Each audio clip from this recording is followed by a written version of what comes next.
Značka Lifit, model Bellamy, černé provedení.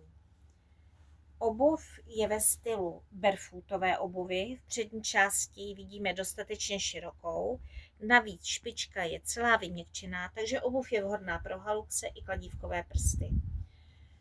Přes nárt máme pásek, který, jak vidíte, je dostatečně dlouhý na suchý zip. Vložka uvnitř je výjimatelná a je tvarovaná. Má i hezky udělanou podrážku.